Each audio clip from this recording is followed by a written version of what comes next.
Hi పిల్లలు, బాగున్నారా? Today చెప్పబోయే టాపిక్ డివిజన్స్. డివిజన్ యొక్క సింబల్ ఏంటి? Divided by. సో మనకి డివిజన్స్ రావాలంటే ఫస్ట్ ఆఫ్ ఆల్ మనకి బేసిక్స్ ఏంటి? టేబుల్స్ వస్తేనే కదా మనం డివిజన్స్ అయినా మల్టిప్లికేషన్స్ అయినా మనం ఈజీగా నేర్చుకోగలం. సో మీరు మల్టిప్లికేషన్స్ అయినా డివిజన్స్ అయినా రావాలంటే ఫస్ట్ ఆఫ్ ఆల్ మీరేం నేర్చుకోవాలి? టేబుల్స్ నేర్చుకోవాలి. సో మీకు టేబుల్స్ రావాలంటే ఎవ్రీడే ఒక్కో టేబుల్ మీరు నేర్చుకోండి. అలా చాలా టేబుల్స్ మీరు నేర్చుకోగలరు. అలాగే డివిజన్స్ అయినా మల్టిప్లికేషన్స్ అయినా ఈజీగా ఏ సమ్ ఇచ్చినా సరే స్పీడ్గా మీరు చేయగలరు. సో మ్యాథ్స్ చాలా ఈజీ చిల్డ్రన్స్. మీరు టేబుల్స్ బేసిక్స్ వస్తే ఏదైనా మీరు ఈజీగా మీరు చేయగలుగుతారు. ఓకేనా? సో ఇప్పుడు మనం డివిజన్ స్టార్ట్ చేద్దామా? సో అసలు డివిజన్స్ అంటే మన దగ్గర చాక్లెట్స్ కానీ బిస్కెట్స్ కానీ మనీ కానీ ఉంటే మనం ఇద్దరికైనా ముగ్గురికైనా నలుగురికైనా ఒక్కొక్కరికి ఎన్నేసి వస్తాయో మనం షేరింగ్ చేయాలంటే మనకి ముందు బేసిక్స్ వస్తే దాని ద్వారా మనం ఎవరికి ఎన్ని వస్తాయి మనం ఆన్సర్ చేయగలం. ఓకేనా? సో ఇక్కడ ఫ్లవర్స్ చూద్దాం. చూడండి చిల్డ్రన్స్, ఎన్ని ఫ్లవర్స్ ఉన్నాయి?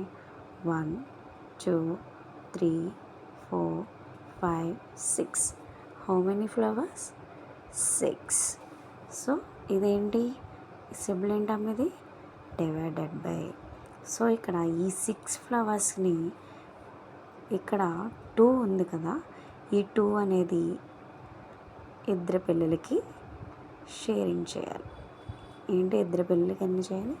ఇద్దరు పిల్లలకి షేరింగ్ చేయాలి. సో ఒక్కొక్కరికి ఎన్ని ఫ్లవర్స్ వస్తాయో మనం ఇప్పుడు తెలుసుకుందాం. ఓకేనా? సో చూడండి, సో ఒక్కొక్కరికి ఎన్ని ఫ్లవర్స్ వస్తాయంటే ఇద్దరు ఇచ్చారు కదా, ఈ 2 అనేది మనకి ఇప్పుడు టేబుల్ అవుతుంది. ఓకేనా? చూడండి టేబుల్, ఈ 2 ఇలా వేసుకుని 6తో మల్టిప్లికేషన్ 6తో మనం ఇప్పుడు డివిజన్ చేద్దాం. సో చూడండి, ఇప్పుడు ఈజీ మెథడ్ ఏంటంటే ఇక 2 టేబుల్ వేసుకుందాం. 2 1 జా 2, 2 2 జా 4, 2 3 జా 6, 2 4 జా 8, 2 5 జా 10, 2 6 జా 12, 2 7 జా 14, 2 8 జా 16, 2 9 జా 18, 2 10 జా 20. ఓకేనా? ఇప్పుడు 2 టేబుల్లో 6 ఎక్కడ వస్తుందో మనం చూసుకోవాలి. ఓకేనా? 6 ఎక్కడ వస్తుంది చిల్డ్రన్స్? ఇక్కడ వస్తుంది కదా, ఈ మిడిల్లో చూసుకోకూడదు. ఈ మిడిల్లో ఉన్నాయన్ని కోషియన్స్ నెంబర్స్. ఓకేనా? 6 ఎక్కడ వచ్చింది? 2 టేబుల్లో 2 3s are 6. ఎంత? 2 3s are 6.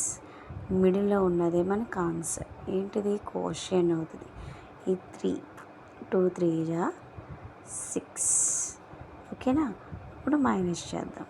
6 తీసేస్తే ఎంత? ఆన్సర్ 0. ఓకేనా? మనం ఏదైతే టేబుల్తో చేస్తున్నామో దాన్ని డివైజర్ అంటారు. ఓకేనా? దీన్ని డివైడెడ్ అంటారు, దీన్ని కోషియన్ అంటారు, దీన్ని రిమైండర్ అంటారు. ఓకేనా? సో ఇప్పుడు ఒక్కొక్కరికి ఎన్ని ఫ్లవర్స్ వస్తాయి? 3 ఫ్లవర్స్ వస్తాయి. సో 3 ఎంత? 3 add 3 6. ఒక్కొక్కరికి 3 ఫ్లవర్స్ వస్తాయి చిల్డ్రన్స్.